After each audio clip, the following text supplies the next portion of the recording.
ദൈവത്തിന് മഹത്വം ഉണ്ടാകട്ടെ.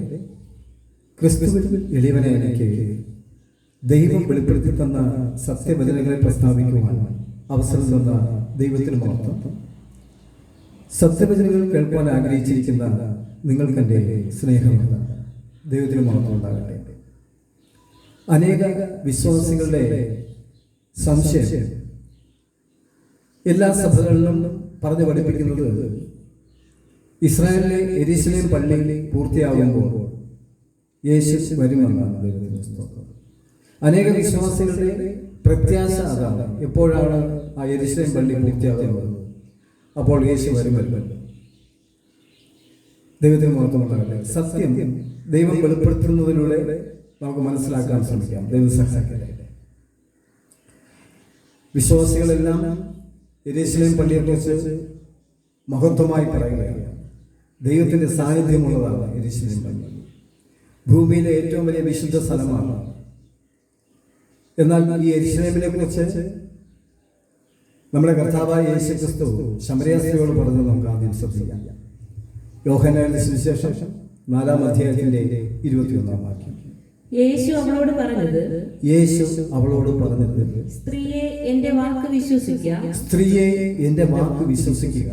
നിങ്ങൾ പിതാവിനെ നമസ്കരിക്കുന്നത് ഈ മലയിലുമല്ല, യെരൂശലേമിലും അല്ല എന്നുള്ള നാഴിക വരുന്നു. അപ്പോൾ യേശു ഭൂമിയിൽ വരുന്നത് വരെ യെരൂശലേം പള്ളി ദൈവത്തിന് വിലയേറിയതായിരുന്നു എന്ന് മനസ്സിലാക്കാൻ കഴിയുന്നു. എന്നാൽ യേശു വന്നപ്പോൾ യഥാർത്ഥമായി ദൈവം വസിക്കുന്ന സ്ഥലം മലയിലോ യെരൂശലേമിലോ അല്ല, പിന്നെ എവിടെയോ ആണെന്ന് യേശു പറയുന്ന ഒരു ഭാഗമാണ് നമ്മൾ വായിച്ചത്. അത് പിന്നത്തെ നമുക്കത് മനസ്സിലാക്കാം. ഇവിടെ വ്യക്തമായി യേശു പറയുന്നത് പൂർവികന്മാർ മലകളിൽ ആരാധിച്ചു പോകും. അവിടെ ദൈവസാന്നിധ്യം ഉണ്ടെന്ന് വിശ്വസിച്ചാണ് അവിടെ ആരാധിച്ചത്. യെരൂശലേം പള്ളിയിലാണ് ദൈവത്തിന്റെ സാന്നിധ്യമുള്ളതെന്ന് പറഞ്ഞ് അങ്ങനെ വിശ്വസിച്ച് ആരാധിക്കാൻ പോകുന്നവരുണ്ട്. യേശു വന്നിട്ട് പറയുകയാണ്, ഈ മലയിലുമല്ല യെരൂശലേമിലും അല്ല ദൈവത്തിനെ പോയി ആരാധിക്കേണ്ട സ്ഥലം എന്ന് യേശു പറയുകയാണ്. വിശ്വാസികൾ യെരൂശലേം പള്ളിയാണ് വലുതായി കാണുന്നത്. അപ്പോൾ പിന്നെ ദൈവം വലുതായി കാണുന്ന യെരൂശലേം ഏതാണ്? വെളിപ്പാട് പുസ്തകം 21-ാം അധ്യായത്തിന്റെ 1-ാം വാക്യം. ഞാൻ പുതിയ ആകാശവും പുതിയ ഭൂമിയും കണ്ടു. ഒന്നാമത്തെ ആകാശവും ഒന്നാമത്തെ ഭൂമിയും ഒഴിഞ്ഞുപോയി. സമുദ്രവും ഇനിയില്ല. സമുദ്രവും പിന്നെ ഇല്ല, കണ്ടില്ല. പുതിയ യെരൂശലേം എന്ന വിശുദ്ധ നഗരം ഭർത്താവിനായി അലങ്കരിച്ചിട്ടുള്ള മണവാട്ടിയെ പോലെ ഒരുങ്ങി സ്വർഗത്തിൽ നിന്നും ദൈവസന്നിധിയിൽ നിന്ന് തന്നെ ഇറങ്ങുന്നത് ഞാൻ കണ്ടു. അപ്പോൾ മനുഷ്യർ പണിത യെരൂശലേമാണ് ഭൂമിയിൽ നിലനിൽക്കുന്നത്. യേശു ശമരിയ സ്ത്രീയോട് പറഞ്ഞ അനുസരിച്ച് ദൈവം അവിടെ അല്ല വസിക്കുന്നത്. ദൈവത്തെ ആരാധിക്കേണ്ട രീതി അങ്ങനെയല്ല എന്നവിടെ സൂചിപ്പിക്കുകയാണ്. വെളിപ്പാടിലൂടെ യോഹന്നാൻ കൊടുക്കുന്ന ദർശനം അനുസരിച്ച് സ്വർഗത്തിൽ നിന്നും യെരൂശലേം എന്ന് പറയുന്ന പുത്തൻ നഗരം പുതിയ ഭൂമിയിൽ വയ്ക്കുവാൻ വേണ്ടി ദൈവം പണിത് കൊണ്ടിരിക്കുന്നു എന്നാണ് നിങ്ങൾ മനസ്സിലാക്കുന്നത്. പിന്നെ യേശു യെരൂശലേമേ എന്ന് യേശുവിന്റെ ജനത്തെ നോക്കി വിളിച്ചൊരു സന്ദർഭമുണ്ടായിരുന്നു. മത്തായിയുടെ സുവിശേഷം 23-ാം അധ്യായത്തിന്റെ 37-ാം വാക്യം. യെരൂശലേമേ, പ്രവാചകന്മാരെ കൊല്ലുകയും നിന്റെ അടുക്കൽ അയച്ചിരിക്കുന്നവരെ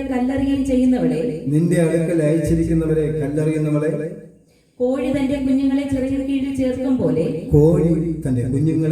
ചിറകിൻ കീഴിൽ അണയ്ക്കുന്നത് പോലെ നിന്റെ മക്കളെ ചേർത്തുകൊള്ളുവാൻ എനിക്ക് എത്ര വട്ടം മനസ്സായിരുന്നു. നിങ്ങൾക്കോ മനസ്സായില്ല. ഇത് യേശു ആരെ കുറിച്ച് പറയുന്നതാണ്? സ്വന്തം ജനത്തെ നോക്കി പറയുകയാണ്. അതായത് വീണ്ടെടുക്കപ്പെടേണ്ടുന്ന ഇസ്രായേലിനെ നോക്കി, ദൈവജനത്തെ നോക്കി പറയുകയാണ്, യെരൂശലേമേ, കോഴി തന്റെ കുഞ്ഞുങ്ങളെ ചിറകിൽ അണച്ചു ചേർക്കുന്നത് പോലെ അണച്ചു ചേർക്കുവാൻ എത്ര വട്ടം യേശുവിന് മനസ്സുണ്ടായിരുന്നു. നിങ്ങൾക്കാണ് മനസ്സില്ലാത്തത്. ഈ കാലഘട്ടത്തിൽ നോക്കിയാൽ സ്വർഗരാജ്യത്തെക്കുറിച്ച് സുവിശേഷം അറിയിക്കുന്ന ഒരുപാട് സുവിശേഷകരുണ്ട്.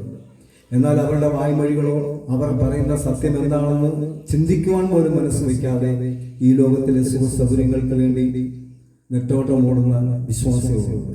അവർക്ക് നഷ്ടമാകുന്നത് ദൈവരാജ്യം തന്നെയാണ്. സ്വർഗരാജ്യത്തിൽ വസിക്കുവാനുള്ള അവസരമാണ് അവർക്ക് നഷ്ടമാകുന്നത്.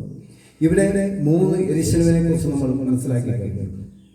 ഒന്ന്, ഇപ്പോഴുള്ളതായ യെരൂശലേം ഭൂമിയിൽ പണിത് തീർത്തിരിക്കുന്ന ഒരു യെരൂശലേമിനെ കുറിച്ച് പറയുന്നു. അത് പണി പൂർത്തിയാകുമ്പോൾ യേശു വരുമെന്ന് വിശ്വാസികളെ പറഞ്ഞ് ധരിപ്പിച്ചിരിക്കുന്നു. മറ്റൊന്ന്, സ്വർഗത്തിൽ പണിതുകൊണ്ടിരിക്കുന്ന യെരൂശലേം. മൂന്നാമത് യെരൂശലേമിനെ കുറിച്ച് യേശു പറഞ്ഞത് സ്വന്തം ജനത്തെ നോക്കി പറയുകയാണ്. അപ്പോൾ ഏത് യെരൂശലേമാണ് ദൈവം വലുതായി കാണുന്നത്, ഏത് യെരൂശലേമാണ് ദൈവം വെറുക്കുന്നതെന്ന് വ്യക്തമായി മനസ്സിലാക്കേണ്ടതിന് ദൈവജനത്തോട് യശയ്യാ പ്രവാചകനിലൂടെ ദൈവം ചില പ്രവചന വാക്യങ്ങളെ അരുളി ചെയ്തിരിക്കുന്നു. വായിക്കാം. യശയ്യാവിന്റെ പുസ്തകം 54-ാം അധ്യായത്തിന്റെ 1-ാം വാക്യം. പ്രസവിക്കാത്ത മച്ചിയെ ഘോഷിക്കാം, പ്രസവിക്കാത്ത മച്ചിയെ ഘോഷിക്കാം. നോവ് കിട്ടിയിട്ടില്ലാത്തവളെ പൊട്ടി ആർത്തു ഘോഷിക്കാം, നോവ് കിട്ടിയിട്ടില്ലാത്തവളെ പൊട്ടി ആർത്തുകൊള്ളുക. ഏകാകിനിയുടെ മക്കൾ, ഏകാകിനിയുടെ മക്കൾ ഭർത്താവുള്ളവളുടെ മക്കളെക്കാൾ അധികം എന്ന് യഹോവ അരുളിച്ചെയ്യുന്നു. ഭർത്താവുള്ളവളുടെ മക്കളെക്കാൾ അധികമെന്ന് യഹോവ അരുളിച്ചെയ്യുന്നു. ഒരു അരുളപ്പാടാണ് ഇത്. സാദൃശ്യപ്പെടുത്തി പറഞ്ഞതാണ്. ഇതിനകത്ത് ഒരുപാട് മർമ്മങ്ങളുണ്ട്. ഇതിന്റെ മർമ്മങ്ങൾ എന്താണെന്ന് ദൈവാത്മാവ് വസിക്കുന്ന ഒരാൾക്ക് മാത്രമേ വിവേചിച്ച് വെളിപ്പെടുത്തി തരുവാൻ കഴിയുള്ളൂ. അങ്ങനെ ഒരാൾ ഭൂമിയിലുണ്ടായിരുന്നു. പേര് അപ്പോസ്തലനായ പൗലോസ്. അദ്ദേഹം ഗലാത്യ സഭയെ ഈ പ്രവചനവാക്യത്തെ, അതിന്റെ മർമ്മത്തെ വെളിപ്പെടുത്തുകയാണ്. വായിക്കാം. ഗലാത്യ ലേഖനം 4-ാം അധ്യായത്തിലെ 21-ാം വാക്യം. ന്യായപ്രമാണത്തിൽ കീഴിരിപ്പാൻ ഇച്ഛിക്കുന്നവരെ, അപ്പോസ്തലനായ പൗലോസ് ദൈവാത്മാവിനാൽ പറയാൻ കാരണം എന്താണ്? യേശു ഭൂമിയിലായിരിക്കുമ്പോൾ തന്നെ ഇസ്രായേൽ ജനങ്ങൾ മോശയുടെ വാക്കുകൾക്കാണ് പ്രാധാന്യം കൊടുത്തത്. യേശുവിനെ അംഗീകരിക്കുവാനോ വിശ്വസിക്കുവാനോ അവർ താല്പര്യം കാണിച്ചില്ല.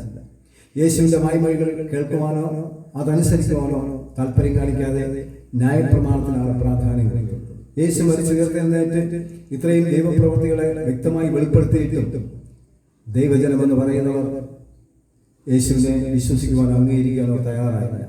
അപ്പോഴും ന്യായപ്രമാണം മോശയെക്കുറിച്ചും അബ്രഹാമിനെ കുറിച്ചാണ് അവർക്ക് പറയാനുള്ളത്.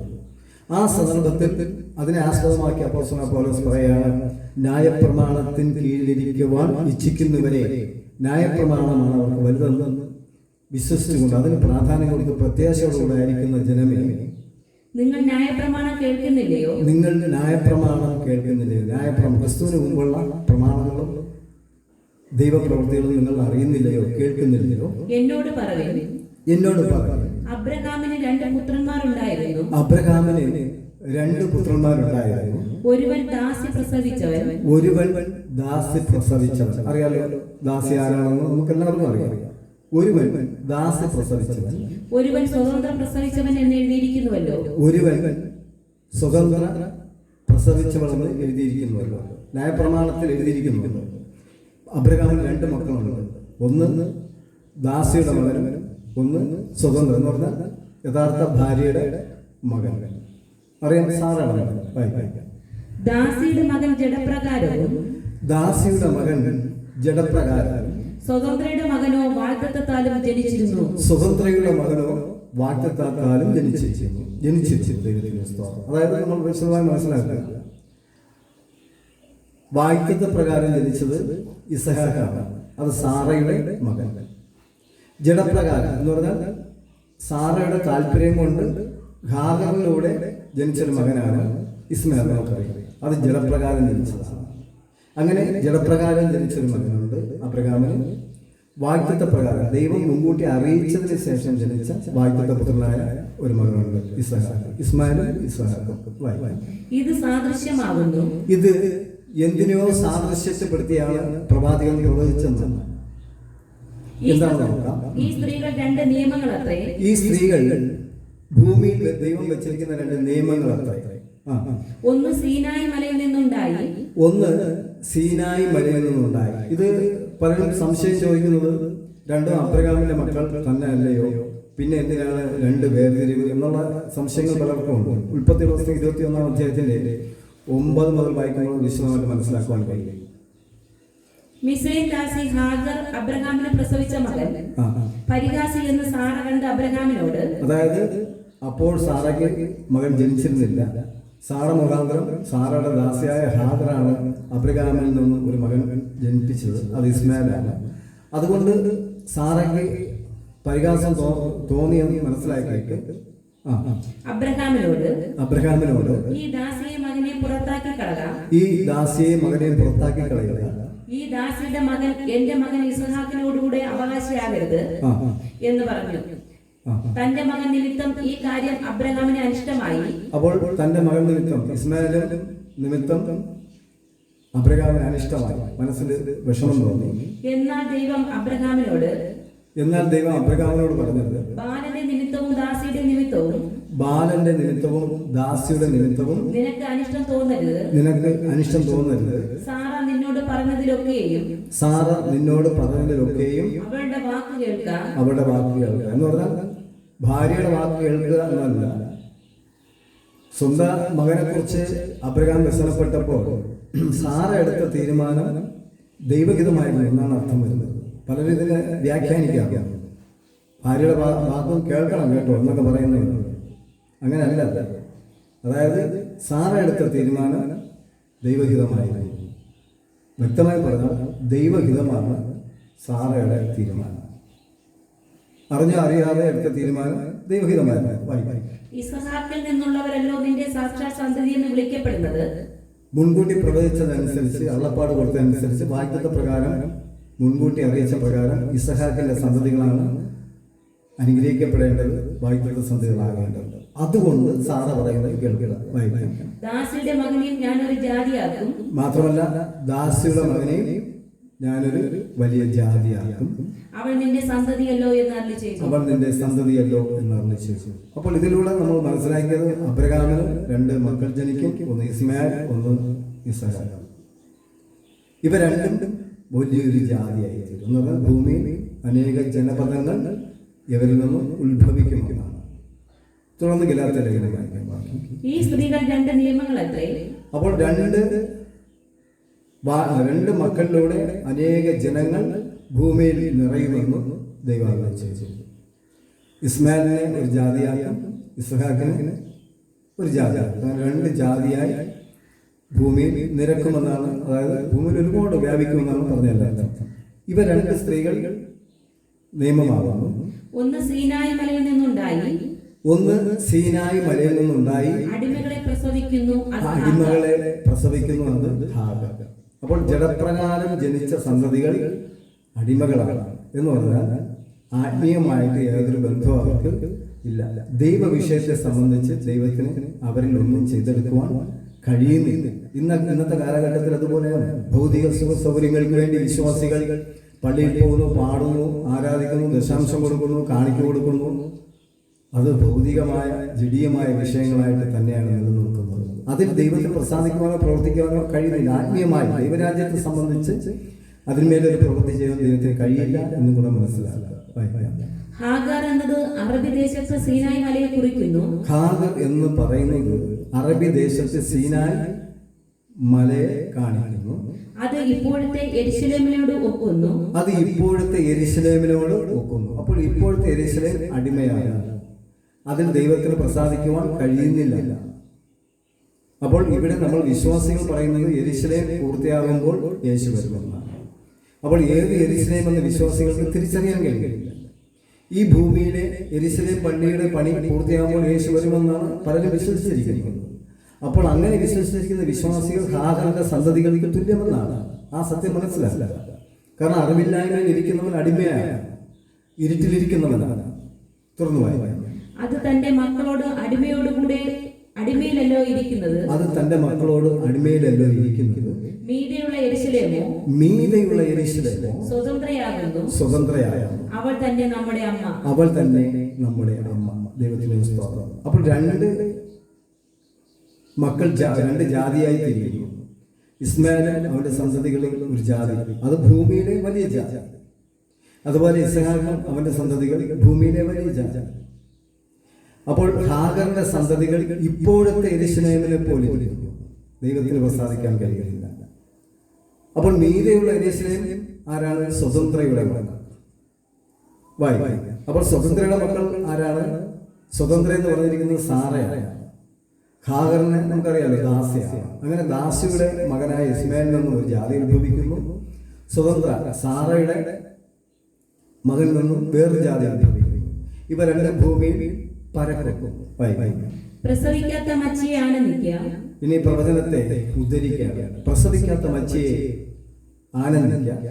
നോവ് കിട്ടിയിട്ടില്ലാത്തവളെ പൊട്ടിയാർക്കുക. നോവ് കിട്ടിയിട്ടില്ലാത്തവളെ പൊട്ടിയാർക്കുക. ഏകാകിനിയുടെ മക്കൾ ഭർത്താവുള്ളവരുടെ മക്കളെക്കാൾ അധികം എന്ന് എഴുതിയിരിക്കുന്നുവല്ലോ. ഭർത്താവുള്ളവരുടെ മക്കളെക്കാൾ അധികമെന്ന് എഴുതിയിരിക്കുന്നുവല്ലോ. ഈ പ്രവചനവാക്യത്തിന്റെ മർമ്മം പെട്ടെന്ന് മനസ്സിലാകാനില്ല. അപ്പോൾ ഇത്രയും കാര്യം മനസ്സിലാക്കിയെങ്കിലും തുടർന്ന് ദൈവസഹായത്താൽ ബാക്കി മനസ്സിലാക്കാൻ കഴിയും. ഇവിടെ പ്രസവിക്കാത്ത മച്ചിയെ നമുക്കറിയാം. പ്രസവിക്കാത്ത സ്ത്രീകളെ മച്ചി എന്നാണ് പറയുന്നത്. നോവ് കിട്ടാത്തവളെ നമുക്കറിയാം പ്രസവിക്കാത്തത്. അപ്പോൾ പ്രസവിക്കാത്ത മച്ചിയെ സ്വതന്ത്രയായ സ്ത്രീ ആരാണ്? സാറയാണ്. അപ്പോൾ സാറയാണ് ഉദ്ദേശിക്കുന്നത്. എന്നാൽ സാറ എന്ത് ചെയ്തിട്ടുണ്ട്? പ്രസവിച്ചിട്ടുണ്ട്. അത് ഭൗതികം. ആത്മീയത്തിൽ സാറ പ്രസവിക്കാതെ മക്കളെ ജനിപ്പിക്കുന്നു എന്നാണ് എൻ്റെ അർത്ഥം വരുന്നത്. അപ്പോൾ പ്രസവിക്കാത്ത മച്ചിയെ സാറയെ കുറിച്ചാണ് പറയുന്നത്. നീ പൊട്ടി ആർത്തുകൊള്ളുക, ഘോഷിക്കുക. കാരണം എന്താണ്? ഭർത്താവുള്ളവരുടെ മക്കളെക്കാൾ നിന്റെ മക്കൾ വളരെ അധികമാണ് എന്ന് സൈന്യങ്ങളുടെ യഹോവ അറിയിക്കുന്നു. എന്താണ് എന്റെ മർമ്മം? എന്താണ് എന്റെ മർമ്മം? പ്രസവിക്കാത്ത മച്ചി എന്ന് പറഞ്ഞാൽ സാറയാണ്. സാറയ്ക്ക് ഒരു മകനുണ്ട്, ഇസ്ഹാക്ക് എന്ന് നമുക്കറിയാം. ഹാഗറിന്റെ മക്കൾ ഇസ്മായിൽ, തുടർന്ന് തലമുറകൾ ഉണ്ടാവും. ഇവിടെ സാറ പ്രസവിച്ചില്ലെങ്കിലും മറ്റു മക്കളെക്കാൾ, അതായത് ഹാഗറിന്റെ മക്കളെക്കാൾ എണ്ണത്തിൽ കൂടുതലായി വരുമെന്നാണ്. എവിടെ വരും? അതാണ് നമ്മൾ ചിന്തിക്കേണ്ടത്. എവിടെയാണ് വരുന്നത്? നിലനിൽക്കുന്ന യെരൂശലേം ഏതാണ്? ഭൂമിയിലെ യെരൂശലേമാണോ? ഭൂമിയിൽ വയ്ക്കാൻ പോകുന്ന പുത്തൻ യെരൂശലേമാണോ? നിലനിൽക്കുന്ന യെരൂശലേം ദൈവവും യഥാർത്ഥ വിശ്വാസികളും പ്രതീക്ഷയോടുകൂടെ കാണുന്ന യെരൂശലേം എന്ന് പറയുന്നത് മീതെയുള്ള യെരൂശലേമിന്റെ പണിയാണ്. അപ്പോൾ ബുദ്ധി കൊണ്ട് നമ്മൾ ചിന്തിച്ചാൽ മനസ്സിലാക്കാൻ കഴിയും. മീതെയുള്ള യെരൂശലേമിന്റെ പണി എപ്പോഴാണോ പൂർത്തിയാകുന്നത് അപ്പോൾ യേശു കടന്നു വരും എന്നാണ്. പൂർത്തിയാകുമ്പോൾ വരുമെന്നാണ് എൻ്റെ അർത്ഥം. അല്ലാതെ ദൈവം പ്രസാദിക്കാത്ത അടിമയിലിരിക്കുന്ന യെരൂശലേമിനെ ഉയർത്തിക്കാണിച്ച് പാപം വിശ്വാസികളെ വഞ്ചിക്കുന്നവരെ ഇനിയെങ്കിലും നിങ്ങൾ സത്യം മനസ്സിലാക്കണം. മീതെയുള്ള യെരൂശലേമിന്റെ പണിയാണ് നടന്നുകൊണ്ടിരിക്കുന്നത്. അത് പൂർത്തിയാകുമ്പോൾ യേശു വരുമെന്നാണ് എൻ്റെ അർത്ഥം. ദൈവത്തിന് സ്തോത്രം.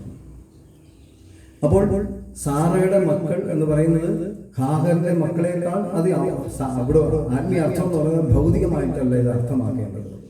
ഭൗതികത്തിൽ ഹാഗറിന് ദാസിയാണ്, അവൾക്കൊരു മകനുണ്ട്, സാറയ്ക്കൊരു മകനുണ്ട്.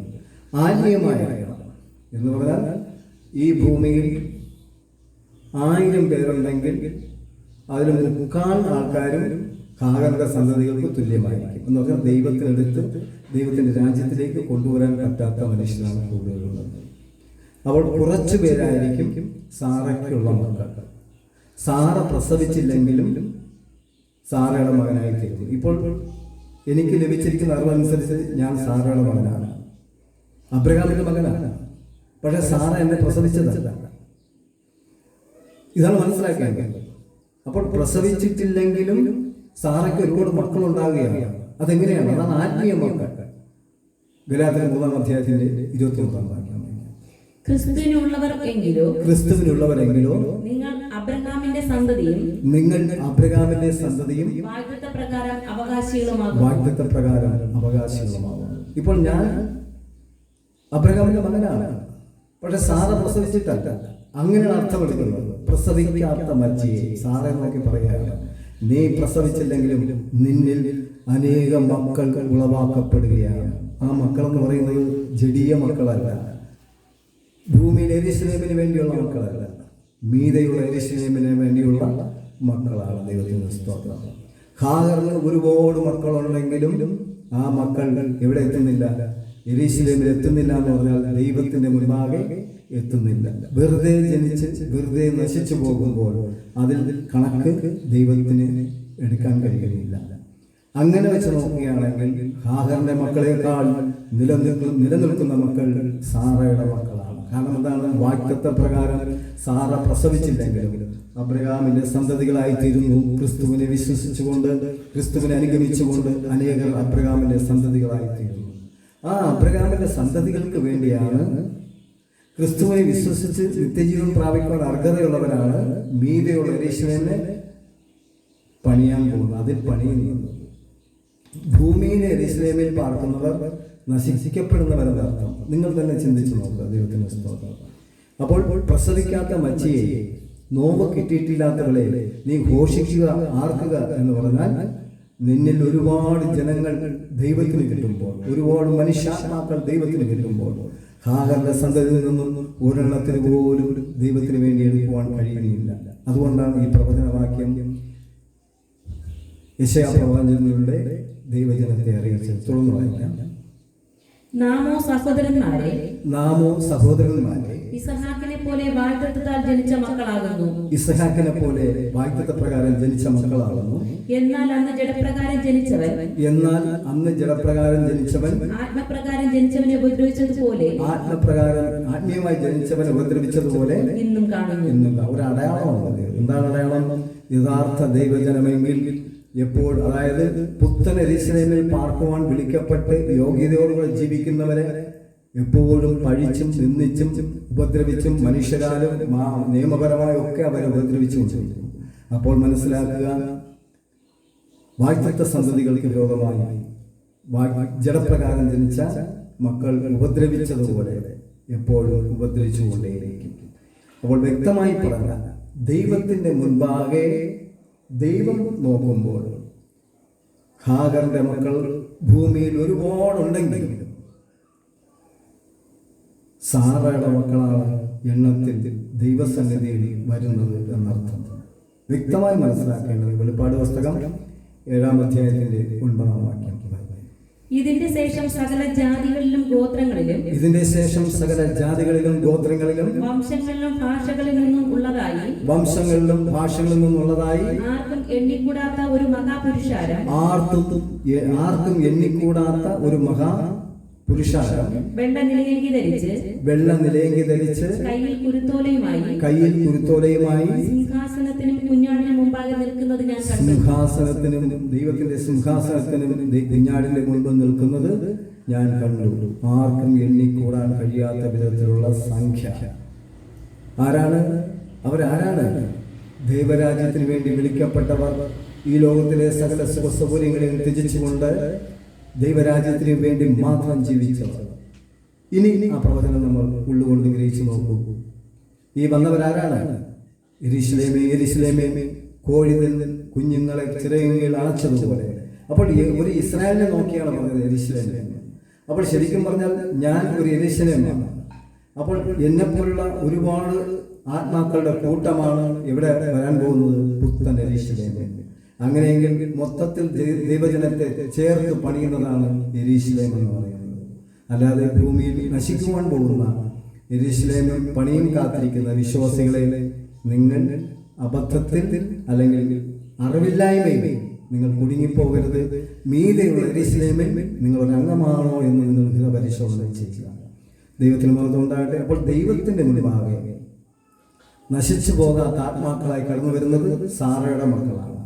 എന്നാൽ ഹാഗറിന്റെ മക്കൾ ഒരെണ്ണം പോലും കയ്യിൽ കുരുത്തേലമായി നിൽക്കുന്നത് കാണാനില്ല. കാരണം എന്താണ്? അവർ ഭൂമിയിൽ ജനിച്ച് ഭൂമിയിലുള്ള സുഖസൗകര്യങ്ങൾ അനുഭവിച്ച് അവർ സ്വയം നശിച്ചു പോകുമ്പോൾ ദൈവസന്നിധിയിൽ എത്തപ്പെടുന്നത് സാറയുടെ അബ്രഹാമിന്റെ മക്കളാണ്. അതുകൊണ്ടാണ് പ്രസവിക്കാത്ത മച്ചി, അതായത് സാറ പ്രസവിച്ചില്ലെങ്കിലും ഞാനും നിങ്ങളും അബ്രഹാമിന്റെ മക്കളാണ്, സാറയുടെ മക്കളാണ്. എന്നാൽ പ്രസവിച്ച് ഭൂമിയിൽ ഒരുപാട് ജനങ്ങളുണ്ടെങ്കിലും അവർക്ക് ദൈവരാജ്യത്തിൽ പ്രവേശിക്കുവാൻ കഴിയാതെ പോകുന്നതുകൊണ്ട്, അവർ ജഡപ്രകാരം ജീവിക്കുന്നതുകൊണ്ട്, ജഡീയമയനായി ജീവിക്കുന്നതുകൊണ്ട്, ഈ ലോക സുഖ സൗകര്യങ്ങൾക്ക് വേണ്ടി പ്രാധാന്യം കൊടുത്തുകൊണ്ട് ക്രിസ്ത്യാനികളാകുന്നതുകൊണ്ട് അവർക്കാർക്കും ദൈവരാജ്യത്തിൽ പോകാൻ കഴിയുന്നില്ല. പകരം സാറയുടെ മക്കളായിരിക്കുന്നു. നമുക്ക് പുത്തൻ യെരൂശലേമിൽ പോയി പാർക്കുകയും ഒപ്പം അതിനെ ഭൂമിമേൽ വയ്ക്കുമ്പോൾ ആ ഭൂമിയിൽ അറിയാലോ നമ്മെ പഠിപ്പിച്ച പ്രാർത്ഥന എന്താണ്? സ്വർഗ്ഗസ്ഥനായ പിതാവേ, നിന്റെ നാമം വിശദീകരിക്കപ്പെടണമേ, നിന്റെ രാജ്യം വരണമേ, നിന്റെ ഇഷ്ടം സ്വർഗത്തെ പോലെ ഭൂമിയിലുമാക്കണമേ. അപ്പോൾ ഭൂമിയെ സ്വർഗമാക്കുവാനാണ് ദൈവം ആഗ്രഹിക്കുന്നത്. അതിന് അംഗങ്ങൾ ആരെന്ന് ചോദിച്ചു കഴിഞ്ഞാൽ നാം ഓരോരുത്തരുമാണ്. അതുകൊണ്ട് ഈ പ്രത്യാശയോടുകൂടെ സത്യമായ കാര്യങ്ങളെ മനസ്സിലാക്കിക്കൊണ്ട് സത്യത്തെ ഉൾക്കൊണ്ടുകൊണ്ട് സാറയുടെ മക്കളായി ജീവിച്ചുകൊണ്ട് പുത്തനരിശിലേമിൽ പ്രതീക്ഷയോടെ കാത്തിരിക്കുവാൻ ആഹ്വാനം ചെയ്തുകൊണ്ട് എൻ്റെ വാക്കുകൾ നിർമ്മിക്കുന്നു. ദൈവത്തിന് മാത്രം ഉണ്ടാകട്ടെ.